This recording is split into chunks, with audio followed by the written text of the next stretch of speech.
He visto gigantes, ellos vagan entre nosotros. Soy mitólogo, era una profesión que se transmitía de generación en generación y siempre me ha interesado. Los viejos cuentos que mi papá solía contarme sobre hadas, cíclopes y grandes lobos gigantes siempre me tenían nervioso. Sin embargo, había algo de lo que nunca hablaba. Eso fue gigantes.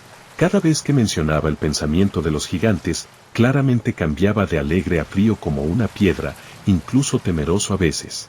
Una noche mi papá llegó a casa borracho, podía oler el whisky en su aliento a 10 pies de distancia. Estaba claramente en un estado de pánico como el único detalle que recuerdo vívidamente eran sus grandes ojos, eran casi negros. Cuando me tocaba dormir le pedía algunos cuentos y por muy enfadado que estuviera siempre me contaba algo de lo que nunca había oído hablar. Extraño esos tiempos. Me estaba contando una historia sobre un antiguo jardín de hadas que produce sueños cuando crié gigantes. Sin una sola palabra, apagó las luces y salió de mi habitación, dejándome empapada en la inquietud de si estaba enojado o no. Cuando papá se fue, yo tenía alrededor de 16 años. Un día se fue de viaje a Irlanda porque encontraron evidencia de algo, no sé exactamente qué era, pero sus notas sugerían que tenía algo que ver con los ángeles. Había ilustraciones muy detalladas de ellos y de cómo se veían, y era completamente diferente a lo que podría haber esperado que pareciera un ángel. Tenía más de 2 patas, las alas eran pequeñas como las de un pájaro bebé, pero el detalle más llamativo eran los ojos. Tenían los mismos grandes ojos negros como la noche que mi padre tenía cuando estaba borracho. Extraje el recuerdo del trauma que me causó. Me sentí incómodo al mirarlo. Cuando salí de la universidad tenía un título en mitología. Tenía algunos amigos que estaban interesados, pero la mayoría se convirtió en otra cosa o en un campo asociado como la arqueología. Una noche recibí una llamada de uno de estos amigos. Lo llamaré Troya. Estaba claramente frenético como si tuviera prisa y me pidió ayuda. Aparentemente en una de las excavaciones habían encontrado evidencia de algo que necesitaba ser identificado. Mi primera y más obvia pregunta fue, ¿por qué necesitarías un mitólogo para eso? Lo evitó y dijo que me podrían llevar en avión mañana. Esto fue en Afganistán, pero en una zona más desolada. Así que no tenía demasiado miedo de las amenazas potenciales. Después de un tiempo de pensar, acepté y volé nada menos que cuando el sol había salido por completo. Cuando pisé el paisaje seco y arenoso del país, me quedé impactado. El sol ardía tanto que parecía que me reduciría a cenizas. Me sentí incómodo y me mudé al lugar donde debía ser recogido. Cuando llegó la camioneta, salté y después de unas horas de calor traicionero y caminos arenosos, finalmente llegamos a un sitio de excavación muy grande. Había científicos, periodistas, pero, lo más confuso de todo, había guardias armados. Mientras arrastraba los pies, Troy me saludó con un fuerte abrazo y me hizo un gesto para que lo siguiera y así lo hice. Entramos a una de las muchas carpas de investigación y había ilustraciones muy antiguas, libros y más. Pero lo único que me llamó la atención fue una botella que estaba cerrada con cera con un papel enrollado. Lo miré y él atrapó mi mirada y me explicó. Nosotros, encontramos esto en el sitio. Creemos que podría ser un códice o una datación. Si tenemos razón y somos capaces de averiguar lo que dice, podría cambiar bastante la historia de este lugar. Todas las cosas que nos preguntábamos ahora podrían ser probadas. Entonces hice la pregunta candente, ¿por qué me necesitas entonces? Un enorme nudo se formó en su garganta mientras salía, yo siguiéndolo. Cuando llegamos a la atracción principal no podía creer lo que estaba viendo. En este gran agujero rectangular había un esqueleto. Este esqueleto no medía menos de 12 pies de alto y tenía casi 5 pies de ancho. Casi pensé que era una broma o un animal hasta que vi la lanza de cobre oxidado muy claramente azul y la enorme abrazadera de hierro con el esqueleto. Luego, los recuerdos de mi padre evitaron a los gigantes. Como mitólogo, en realidad no crees que nada de esto sea posible. Es principalmente un estudio cultural. En el momento en que miré esta cosa lo suficiente, estaba muy oscuro, alrededor de las 11 de la noche. Así que todos nos dirigimos a la cama. Lo único que recuerdo haber pensado fue, ¿es esto real? Cuando me desperté, escuché muchas charlas correteando y, lo que es más confuso, el sonido de las armas que se cargan. Salté de la cama corriendo para ver que el esqueleto había desaparecido. Pero aún peor, Troya también. No se le veía por ninguna parte, escuché a la gente hablando, pero vi una multitud más adelante, así que lo seguí. Cuando me puse de pie para ver lo que vieron me quedé impactado. Había rastros masivos de claras marcas de arrastre, pero también había huellas de al menos 4 pies de largo. Las marcas de arrastre conducen a un valle de montículos, por lo que planeamos seguirlas.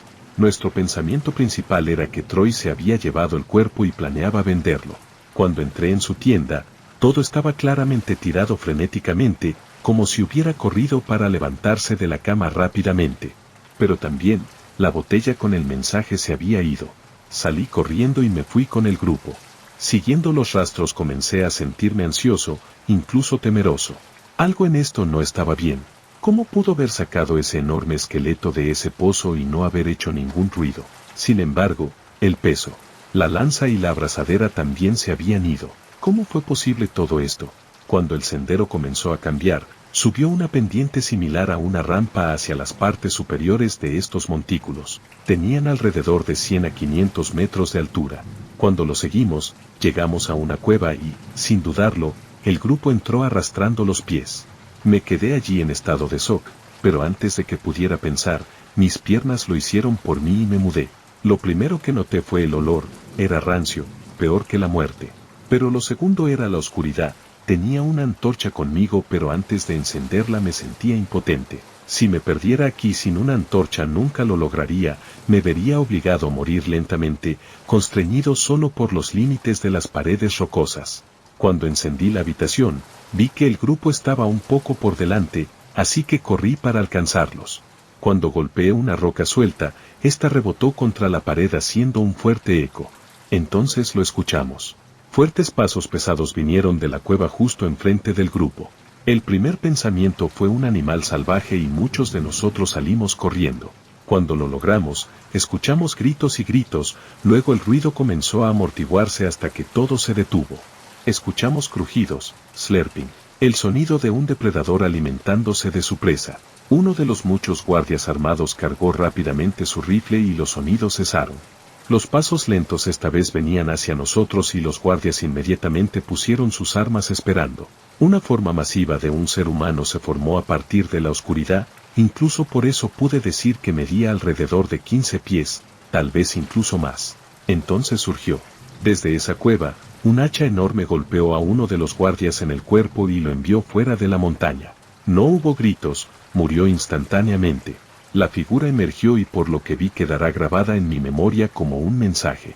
Era alto, su piel era de un gris pálido y sus rasgos eran estrictos, tenía ojos negros y profundos hundidos en su cabeza mucho más de lo que debería. Su nariz estaba ligeramente cortada y tenía horribles cicatrices en la cara, pero su boca es lo que más recuerdo. Tenía una sonrisa con miles de diminutos dientes afilados como navajas y había sangre en ellos, era primitivo, un ser sobrenatural que no debería haber existido. Llevaba huesos con trapos y tenía un aparato ortopédico. Llevaba el cuerpo de lo que habíamos extraído, como un trofeo. Pero lo último que me atormenta era lo que colgaba de su cuerpo. Había cuerdas con partes del cuerpo montadas en ellas como trofeos. Eran Troys. Los guardias abrieron fuego contra la bestia mientras dejaba escapar un profundo rugido gutural, casi como el chirrido del metal. Vi cómo agarró a la persona más cercana, uno de los guardias y sin ningún problema la bestia apretó, el guardia se convirtió en nada más que una pasta roja y goteaba de los nudillos de las cosas. Fue entonces cuando corrí entre sus pies y en su guarida. Corrí y corrí hasta que encontré donde se había estado escondiendo. Había una pequeña caverna y había un montón de hierba muerta, palos y otras cosas. No sé cómo esta cosa consiguió hierba en medio del jodido Afganistán, pero no me importaba. Mientras corría hacia él, vi el mensaje y me acerqué. La botella era fácil de romper y pensé que en mis últimos momentos la leería. Esto es lo que leyó. Para todos los que encuentren esto. Estoy muerto, no soy el cuerpo del monstruo que se ha encontrado, soy más bien el hombre llamado Lucas Hitchwood. Lo que han desenterrado es un gigante, una enorme bestia, que reside en todos los lugares pero que se sabe que era fantasía. Lucas Hitchwood era el nombre de mi padre. La nota estaba manchada de tinta y claramente escrita con prisa. Miré la botella y noté algo, era una botella de whisky vieja. Todo finalmente hizo clic, nunca fue a Irlanda, él vino aquí, sabía que existían. Mientras decía esto, más disparos resonaron y gritos emanaron de la oscuridad total. Mi antorcha no podía iluminar. Con prisa, corrí hacia una pared y vi algo brillante. Había un reloj de plata que reconocí. Fueron mis padres. Vi huesos esparcidos y me di cuenta de que había muerto aquí. Sollocé como un bebé hasta que cesaron los disparos, pensé que volvería y escuché que me llamaban por mi nombre. Salí corriendo para ver que la bestia había caído, muerta. Sus ojos estaban abiertos para revelar los mismos vacíos oscuros hundidos que había visto hace unos momentos. Eso fue lo último que recordé, los vacíos negros de los ojos de esas cosas. Luego me desmayé, me desperté en el hospital y me dijeron que había sufrido de intenso estrés que causó el desmayo. Cuando la enfermera salió, entraron dos hombres con traje. Había oído hablar de esto, los hombres de negro. Lo que viste ese día es algo que muy pocos han visto. Nos hemos puesto en contacto con quien trabajas y hemos logrado conseguirte una suma de dinero a cambio del secreto jurado. Próximamente se proporcionará un contrato para esto. Me pagaron $300,000 para callar los horrores que presencié ese día. Ahora, cuando camino por las calles, noto que hay más ojos negros mirándome. No pasa mucho tiempo antes de que me reúna con mi papá. El estrés ha sido demasiado. Estoy considerando tomar un montón de pastillas y dormirme en paz. Tenga cuidado con los gigantes, existen y andan a la vista.